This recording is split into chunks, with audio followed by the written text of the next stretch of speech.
Ada salah satu filsuf yang dimasukkan dalam kategori 7 orang paling bijaksana. Ia merupakan filsuf yang dikenang karena kosmologinya yang didasarkan pada air sebagai inti dari segala materi, dan bahwa bumi adalah piringan datar yang mengapung di lautan luas. Namun di samping itu semua, ia tidak memiliki tulisan yang bertahan dan tidak ada sumber kontemporer. Oleh karena itu, ia memiliki prestasi yang sulit untuk dinilai. Tapi karena ia dimasukkan dalam sebuah kanon sebagai salah satu dari 7 orang paling bijaksana yang legendaris, maka hal itu berdampak pada idealisme perkataan dan tindakan yang dimanipulasi, yang dikaitkan dengan dirinya. Seperti misal ungkapan "kenalilah dirimu sendiri" atau "tidak ada yang berlebihan". Dan sosok filsuf tersebut adalah Thales dari Miletos. Maka di video kali ini kita mencoba untuk mengungkap tentang sosok Thales, tentang bagaimana perjalanan hidupnya dan pemikirannya terkait dengan alam semesta.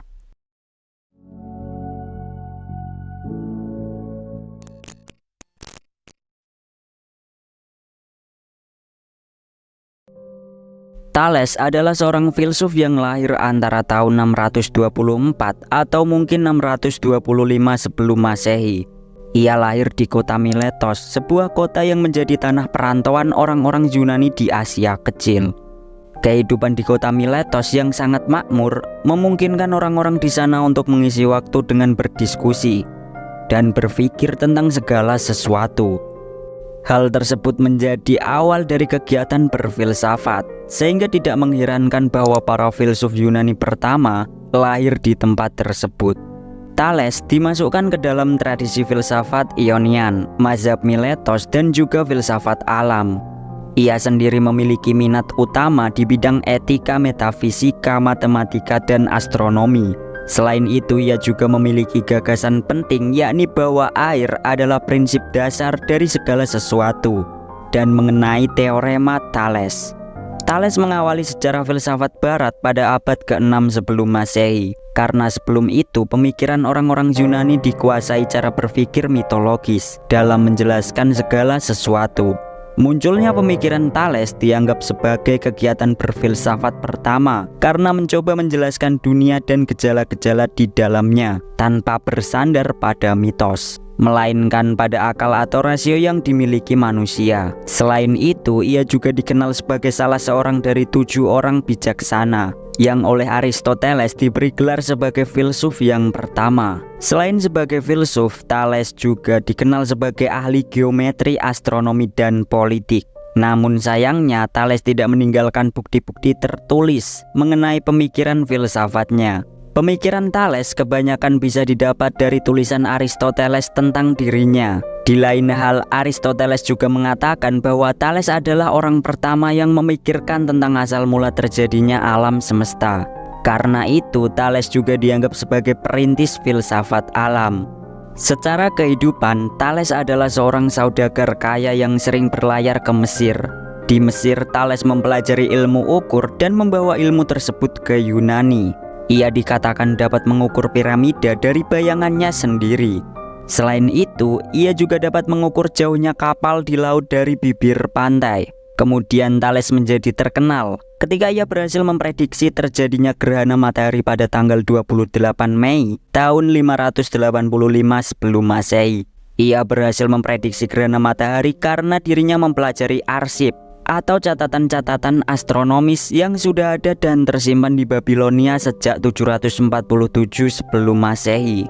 Adapun di bidang politik, Thales pernah menjadi penasehat militer dan teknik dari Raja Croesus di Lydia. Selain itu, ia juga menjadi penasehat politik untuk 12 kota Ionia.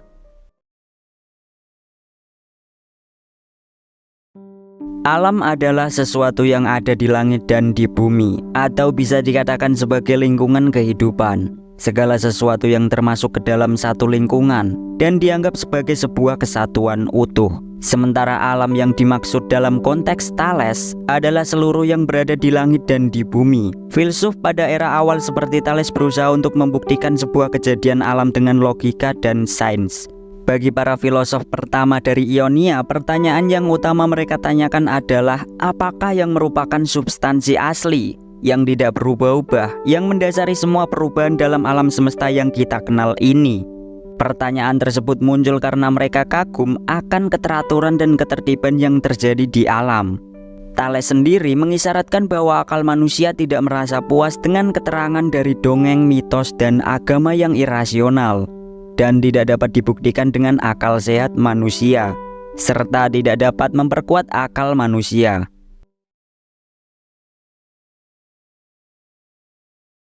Pada awal pemikiran Yunani, pandangan tentang pembentukan alam masih sederhana. Hal tersebut dikarenakan pemikiran mereka masih pada tatanan anasir alam semesta, dan pakem-pakem mitos masih belum dapat dihilangkan sepenuhnya dari karakteristik pemikirannya. Filosof pertama memakai beberapa unsur alam utama sebagai pembentukan alam. Thales sendiri berpendapat bahwa alam terbentuk dari air.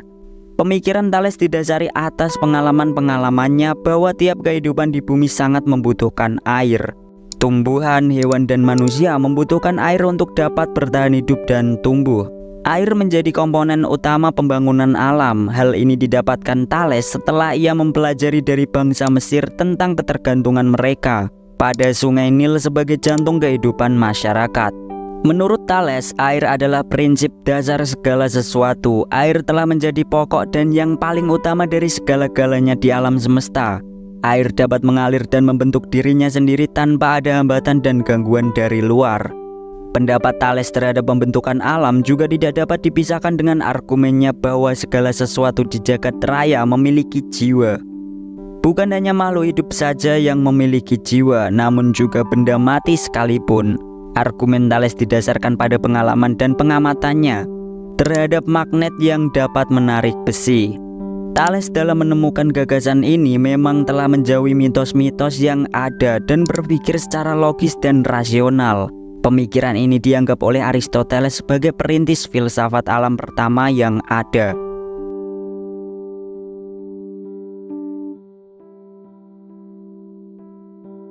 Setelah Thales mengungkapkan pendapatnya mengenai pembentukan alam, banyak teori-teori kemudian berkembang seiring dengan bertambahnya pesatnya sains.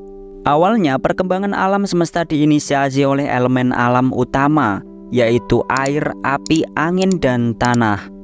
Namun perkembangannya bertambah pesat ketika Demokritus yang hidup antara 460 sampai 370 sebelum Masehi mengemukakan pendapatnya mengenai atom. Atom menurut Demokritus adalah material pembentukan semesta yang tidak bisa lagi dibagi. Dengan kata lain, Demokritus mengatakan bahwa atom adalah material kecil yang ada. Teori atom kemudian dibuktikan oleh John Dalton, yakni bahwa atom tidak dapat dibagi lagi. Semua unsur atom adalah sama dan dapat berubah menjadi unsur yang lain. Namun teori ini terbantahkan oleh penelitian yang dilakukan J.J. Thomson. Ia mengatakan bahwa atom bukanlah partikel terkecil dan tidak bisa dibagi-bagi lagi. Ia melukiskan bahwa atom merupakan bentuk seperti bola yang muatan positif terbagi merata ke seluruh permukaan atom. Dalam perkembangannya, teori yang diungkapkan oleh Thomson juga dibantah oleh teori Ernest Rutherford. Ia berkesimpulan bahwa sebagai partikel alfa dipantulkan kembali karena pertumbukan dengan bagian sangat keras dari atom. Bagian tersebut kemudian dikenal sebagai inti atom. Thales yang memiliki julukan Bapak Filsuf sebagai filsuf pertama telah keluar dari belenggu mitos. Thales berpendapat bahwa alam terbentuk dari air setelah ia mengamati pengaruh air yang begitu besar pada alam semesta. Air menurut Thales adalah pokok dan inti dari alam semesta.